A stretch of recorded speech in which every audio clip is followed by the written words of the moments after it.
Magandang araw sa ating lahat, Luzon, Visayas, Mindanao, sa ating mga kababayan sa abroad. Kumusta po kayo lahat? Welcome po kayo ulit sa munti natin channel. Ang pag-usapan po natin ngayon dito is tungkol sa nalalapit sa papatupad ng pagbabawal ng e-trike at saka e-bike. Siguro dito, ang mga ano natin dito sa bawat bayan, yung mga kinukulan natin, kaya sa mga barangay natin, maglagay sila ng signages kung hanggang saan ang pwede ang e-bike, dahil pagmula naman ito ng korupsyon, dahil yung mga ibang iskalawag sa atin ng mga ano dito, dahil pagpatupad ng traffic natin, siyempre patago-tago na naman iba dito paglabas ng e-bike, tutong na naman ang abutin nito. So nakiusap tayo na maglagay tayo ng mga signages para malaman ng lahat hanggang doon lang sila.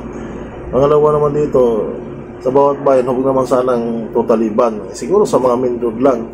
Kasi paano naman yung simple mamamayan natin? Wala nga, hindi nga nakarehistro yung mga e-bike nila, pero hindi naman yung rason na alisan naman din silang karapatan. Hindi nagbabayad din ng mga taxes yung mga yan.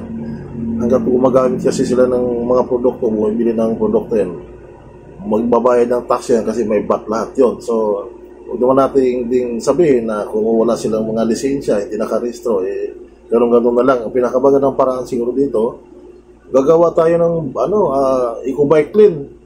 Kung nabigyan man natin yung bike lane, bigyan din natin ito kasi mamamayan din natin ito.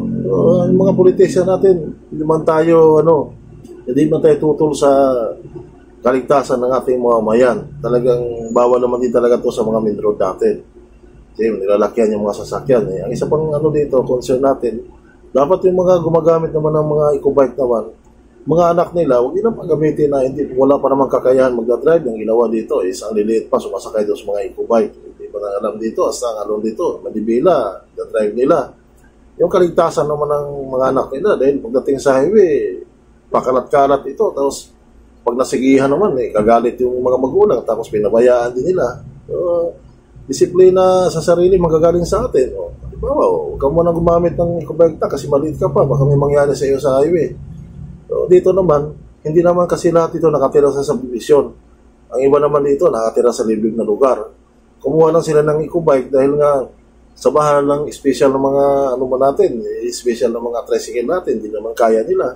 Maghatid sila ng mga estudyante, kalayo-layo, lalakad yung mga estudyante natin. So, bigyan naman natin ng hindi naman pwede kasi na bawal na talaga lumabas. Lang sila kung hanggang saan sila pwede. Siguro, bawal sila tumawid sa ibang bayan, pero kung dito naman sa atin, saan bayan tayo, maglagay tayo ng eco-bike lane, ganun paraan, naman, yung mga mamamayan naman natin maliliit, wala namang kakayahan bumili ng 4 wheels. So, kung paano, makakatipid na sila kasi mag-taxi ka, mag-tricycle ka, siyempre, medyo may kamahalan din. Ang budget naman nila, hanggang doon sa mga eco-bike lang, kasi may mga hulugan. Di naman ako ibig sabihin na may eco-bike ako, kaya ito yung sa akin, concern lang, kasi nga, ramdam din natin yung kasiyahan sila na mayroon silang munting service man lang, tapos ganito man lang gagawin natin. Hindi yan solusyon. Siguro, aralin na rin natin yung mga kinakulan natin kung anong dapat ating gawin. Kasi nga yung bike, nabigyan ka natin silang eco-bike lane, ito pa kayang e-trike at saka eco-bike din naman natin mabigyan. Lahat naman dahil dito, nagbabayad ng tax. Kahit naman na wala kang kotse, wala kang mga motorcycle, o wala kang sasakyan, nagbabayad ka pa rin hanggat bumili ka ng mga produkto. Maraming salamat. Sa atin naman is opinion lang at suggestion bilang simpleng mamaya. God bless.